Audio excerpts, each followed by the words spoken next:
Hi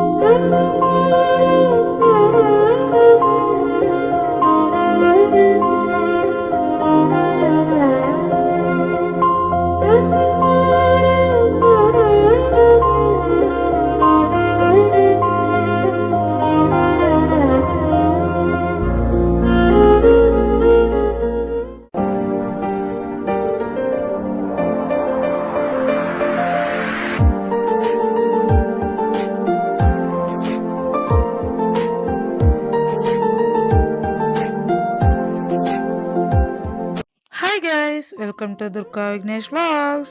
Friday upload பண்ண வேண்டிய video வந்து இன்னைக்கு தான் நான் வந்து அப்லோட் பண்ணுறேன். 3 டேஸாக வந்து ஷார்ட்ஸுமே போடல. சரி மொத்தமாக லாங் வீடியோவே இன்னைக்கு அப்லோட் பண்ணிடலான்னு தான். இது லாஸ்ட் வீக் எடுத்த வீடியோ தான். எடிட் பண்ணுறதுக்கு டைமே இல்லை, கொஞ்சம் பிஸியாகவே போயிட்டு இருந்துச்சு. அதனால தான் கொஞ்சம் லேட் ஆயிருச்சு. தம்பியோட பர்த்டேக்கு கேக் வேர்ல்டில் இருந்து இங்கேருந்து கேக் வாங்கிட்டு போயிருந்தோம். சாக்லேட் ட்ரஃபிள் கேக் தான் வந்து வாங்கியிருந்தோம்.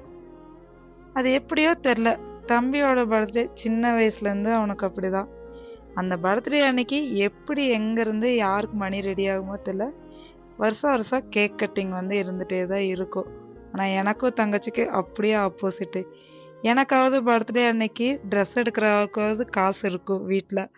ஆனால் இவளோட பர்த்டேக்கு பாயாசம் வைக்கிற கூட காசு இருக்காது. எப்போவுமே அது அப்படி தான். ஆனால் இப்போ எல்லாமே காலப்போக்கில் மாறிடுச்சு. இருந்தாலும் அந்த சின்ன வயசு நினைவுகளெல்லாம் வந்துட்டே தான் இருக்கும். உங்களோட சின்ன வயசுல இந்த மாதிரி ஏதாவது நடந்துருந்துச்சுன்னா கமெண்ட் பண்ணுங்க. ஈவினிங் போல தான் கேக் கட் பண்ணியிருந்தோம். நாங்கள் வரக்கே லேட் ஆயிடுச்சு. என் தம்பிக்கு ஒரு சர்ப்ரைஸாக ஒரு கிஃப்ட் ஒன்று அமேசானில் ஆர்டர் பண்ணியிருந்தேன்.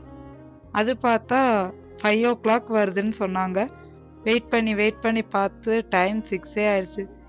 இதுக்கு மேலே வெயிட் பண்ணிட்டு இருந்தா அவ்வளோதான் அப்படின்னு சொல்லிட்டு நாங்கள் கிளம்பிட்டோம். ஈவினிங் 7 o'clock போல தான் நாங்கள் வீட்டுக்கே ரீச் ஆயிருந்தோம். அதுக்கப்புறம் போயிட்டு கேக்லாம் கட் பண்ணிட்டு, சரி நாங்கள் ஆர்டர் பண்ண கிஃப்ட்டு தான் வரல அப்படின்னு சொல்லிட்டு ரொம்ப அப்செட் ஆகிட்டு இருந்தேன். தான் வா ஒரு கிஃப்ட் ஒன்று வாங்கி தரல, அவனோட சின்ன வயசு ஆசை அப்படின்னு சொல்லி கூப்பிட்டு போயிட்டு அவனுக்காக இந்த கிஃப்டை வந்து வாங்கியிருந்தாரு. தம்பி சின்ன வயசாக இருக்கிறப்போ எங்கே இந்த வண்டி பார்த்தாலும் அந்த கடை முன்னாடி நின்றுவான். அம்மா வாங்கி கொடுங்கன்னு சொல்லிட்டு இந்த கிஃப்டை பார்த்தோன்னே அம்மா ஃபஸ்ட்டாக சொன்ன வார்த்தையே இதுதான். எல்லா கேக்லாம் நல்லபடியாக கட் பண்ணி முடிச்சுட்டு நைட்டு பருப்பு சாதம் தான் வந்து பண்ணியிருந்தோம். சாட்டர்டே அப்படிங்கிறதுனால எதுவுமே நான்வெஜ்ஜில் எதுவுமே செய்யலை. நெக்ஸ்ட் டே செஞ்சுக்கலான்னு ஃபர்ஸ்ட் நாள் பாயாசம், நைட்டு பருப்பு சாப்பாடு மட்டும் அம்மா வந்து செஞ்சுருந்தாங்க. பர்த்டே அன்னைக்கு செய்ய வேண்டிய ஸ்பெஷல் எல்லாமே சண்டே வந்து பண்ணியாச்சு.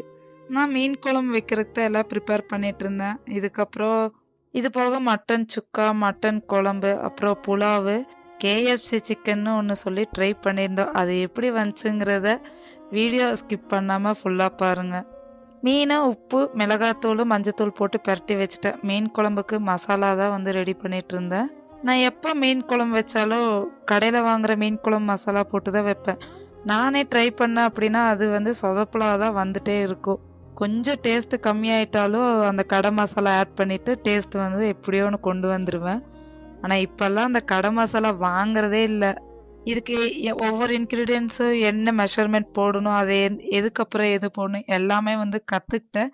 அதனால இப்போ மிளகாத்தூள், மல்லித்தூள் கூட நான் வந்து வீட்லேயே அரைச்சி வச்சுக்கிறேன்.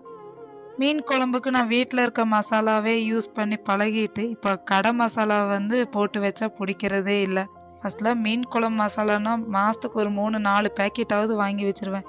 இப்போ எல்லாம் ஒரு சின்ன பேக்கெட் கூட வாங்குறதில்ல. அந்த அளவுக்கு கொஞ்சம் ப்ரிப்பேர் ஆகி ரெடியாகி வந்துட்டேன். முடிஞ்ச வரைக்கும் கடை மசாலா விட வீட்டு மசாலா அரைச்சி வைக்கிறதா அவ்வளோ டேஸ்ட்டுன்னு வந்து சொல்லுவாங்க. ஆனால் அதெல்லாம் யார் பண்ணுறது, ரொம்ப கஷ்டமான வேலைன்னு தான் நினச்சிட்டு இருந்தேன். கொஞ்சம் செய்ய ஆரம்பித்த பின்னதான் தெரியுது வீட்டு மசாலாவில் இருக்க டேஸ்ட் வந்து கடை மசாலாவில் வர்றதில்லை அப்படின்னு. ஆனால் எல்லாமே கடை மசாலாவை ஸ்கிப் பண்ண வந்து நம்மளால முடியாது. ஏதாவது 1-2ஆவது நம்ம கண்டிப்பாக வாங்கி யூஸ் பண்ணுற மாதிரி தான் இருக்கும். மீன் குழம்பு வச்சு முடிச்சாச்சு. அதுக்கப்புறம் மட்டன் ஒரு சைடு வேக வச்சிட்டேன். சுக்கா அதுக்கப்புறம் குழம்பு ரெண்டுக்குமே வந்து ஒன்றா போட்டு வேக வச்சிட்டேன். தம்பிக்கு அம்மா வைக்கிற சிக்கன் கிரேவி வந்து ரொம்ப பிடிக்கும் அவன். ஸோ அது கேட்டிருந்தான். அதில் எதுவுமே அம்மா வந்து ஆட் பண்ண மாட்டாங்க. வெங்காயம், தக்காளி, அப்புறம் வந்து சிக்கன் மசாலா, சக்தி மசாலா தான் வாங்கி யூஸ் பண்ணுவாங்க. அது போக கூட மிளகாத்தூள், அது வந்து அவ்வளோ டேஸ்ட்டாக இருக்கும். அதையும் அப்படியே ரெடி பண்ணியாச்சு. ஒரு பக்கம் சுக்கா வந்து ரெடி ஆயிட்டு இருந்தது, ஒரு பக்கம் புலாவ் ரெடி ஆயிட்டு இருந்துச்சு. இதுக்கிடையில தங்கச்சி KFC சிக்கனுக்கு மசாலாலாம் ரெடி பண்ணிட்டு இருந்தா.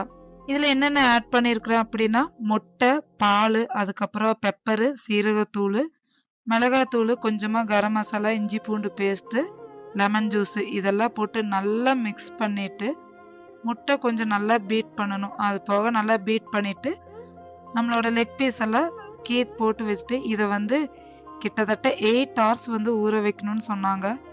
எங்களுக்கு ஒரு 3 hours தான் டைம் இருந்துச்சு. சரி பரவாயில்ல. என்ன பண்ணிட்டோம்னா மசாலாலாம் பெரட்டி ஒரு 2 hours வந்து வெயிலே வச்சுட்டோம். சரி கொஞ்சம் ஊறட்டும் அப்படின்னு. அதுக்குள்ள சாப்பாடு ரெடி ஆயிடுச்சு. ஒரு சைடு நான் வந்து சுக்காவும் ரெடி பண்ணி முடிச்சிட்டேன். ஆல்மோஸ்டா எல்லா வேலையுமே முடிஞ்சது.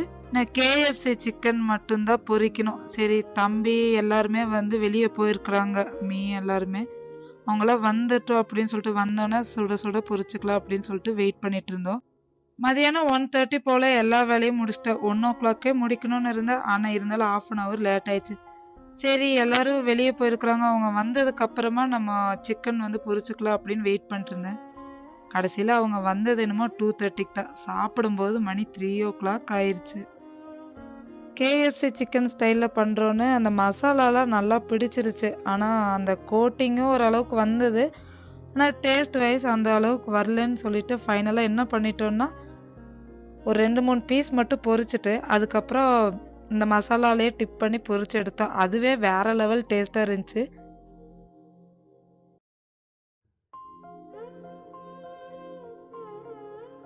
ஃபைனலி தம்பியோட பர்த்டேவை நல்லபடியாக செலிப்ரேட் பண்ணிட்டு நாங்களும் ஊருக்கு கிளம்பிட்டோம். இதோட இந்த வீடியோவை நானும் முடிச்சுக்க போகிறேன். இந்த வீடியோ உங்களுக்கு பிடிச்சிருந்தா மறக்காமல் லைக் பண்ணுங்கள், ஷேர் பண்ணுங்கள், கமெண்ட் பண்ணுங்கள், சப்ஸ்கிரைப் பண்ணிக்கோங்க. பை.